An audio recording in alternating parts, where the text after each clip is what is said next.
Alright, this is at the request of my very, very good friend Mark Asenzo. This is an update of Monte progress. I had to repair this. One of the studs broke off. I think I welded a bolt to it or some shit. Yeah, it's not tight yet. But this rod was also missing, very difficult to find. Got that now, so now the door opens from inside. Anybody with a G-body knows, especially if you're a hefty fella, these seat brackets break. They were breaking back in the day, in the 80s. I think my father broke it on his Grand National. So anyway, long story short, this one had a broken one. This tab right here is $20 available from gbody.com. It just rivets right in. That was the easy part. The hard part was this back one that I had to fab up. And I fabbed it with extra strength in mind, so I used a piece of box tubing, and I, went a little overboard with the welds, lapped them. It's welded front and back. What I am going to do after the fact, I realized that there's that extra mounting stud back there, so I'm going to make another piece, weld it to the back of that, so there's an additional bolt, some more support to it. But anyway, so now I can actually sit in the car. When you can't sit in a car, it really changes everything. So yeah, I know that's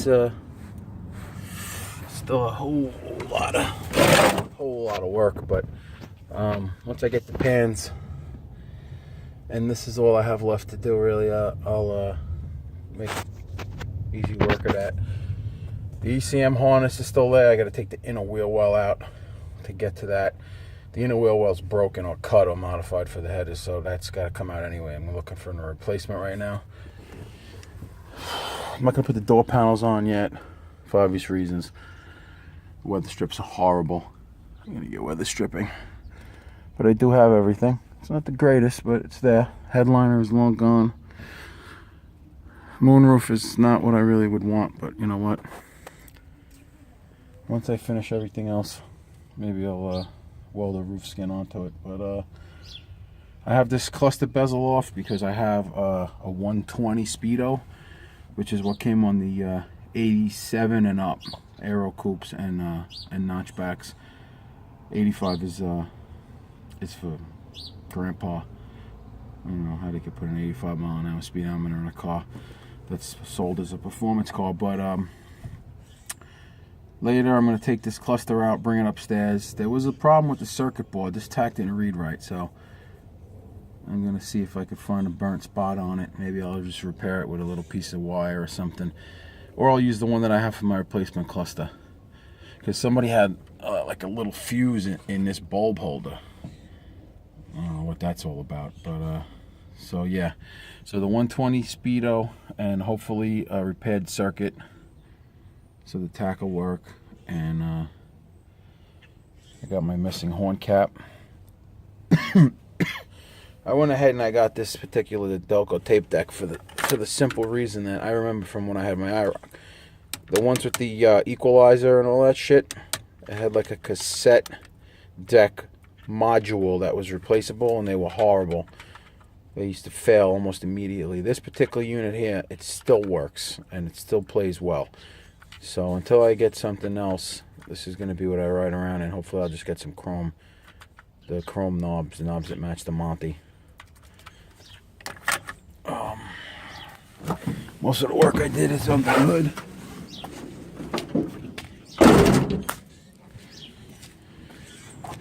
The Hedman mid-lengths, I took them out to weld the smog up, and it turns out they had such heavy scale on them in certain spots that it just rotted right through. So I was going to try to repair the tubes, then I was thinking about buying headers, but I actually have Super Comp equal lengths from my buddy Steve Catalano's Monte. He didn't want them, he took them off. I have those, they're almost new. So hopefully they don't hang down too low. They line up really well with the existing pipes. It's been so long since I put a pair of long tube headers in a car that I tried to go through the top, and they're not going. So they're gonna have to go from the bottom. So the long tubes will go in pretty soon. I have new header gaskets, got new bolts. Unfortunately, I think I damaged that sending unit, so I'll be replacing that. Fresh set of plugs, or I'll blast these plugs. I gotta do an oil change. Here's where most of the stuff's been going on. This is a GM thermostat housing that comes up on the crate motors. And I found out that some of the jegs were selling them like dirt cheap. I think I got like 20 of them. Brand new. They were like $3-4. So I got rid of that chrome piece of shit O-ring one. I also got rid of this monstrosity 7-pound brass adapter here that they put in here because they couldn't clear the fuel line with that fuel line that they were running. They couldn't put the heater hose over there. So finally I plugged this. The heater hose fitting is over there where it's supposed to be. I got my early, nothing's tight yet, but I got my early vacuum fitting for the intake, so this brake line will go to that, and then I have an extra one over there for whatever. I'll just cap it probably. This little oil manifold down here, I don't know where I got it, but it came in real handy. This has an electric choke, and the electric choke depends on oil pressure. The factory oil pressure sending unit for the gauge was down here, but the head has melted that fucking thing, so I plugged that up. The wire's a little burnt. I have to just replace the terminal. So this is going to enable me to put an oil pressure sender there for the gauge, and I also have the choke oil pressure switch so that the choke works. I have a whole crap load of studs. As soon as I figure out which ones are the best length for the Holly, I'll be putting that Holly back on with the new fuel line that I made, and then I'm going to make up a new fuel line from the pump. They cut it, so this is all going to come out. I'll mimic the bends of the factory one, except I'll go into the Z28 big block style brass fuel block that goes right there. And I have to fab up my PCV rather. And I had to, these are the Vortex valve covers off my friend Jeremy's Tahoe, so I didn't realize it until after the fact, but everything is different. The oil cap and the openings for the PVC and the PCV and breathers. So I'm gonna have to run the PCV probably either to the front Holly port or the side Holly port, and that I'm gonna have to run 3/4 heater hose either behind the distributor or in front of the distributor, and then into the air cleaner here, which I'm not going to use that. I'm going to make one up out of an old GM valve cover elbow. And other than that, headers. Oh, I got my headlight buckets from my buddy's junkyard. And the hardware. These actually came out of like a 75 Monte. And those will go in here.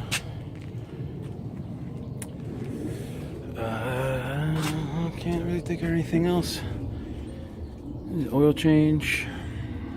And, oh, I have to make up my wires. After the headers are on, I make up my new wires. And here's the headers.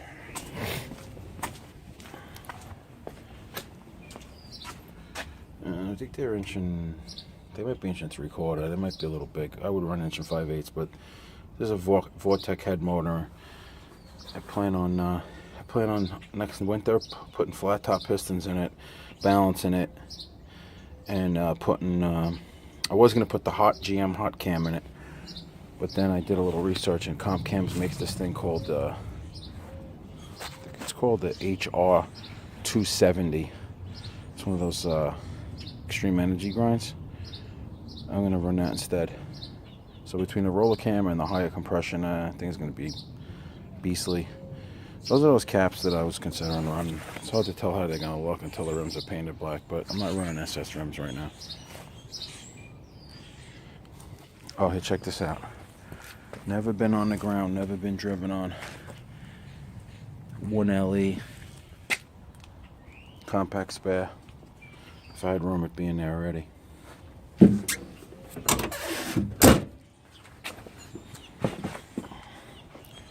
And that's it, man.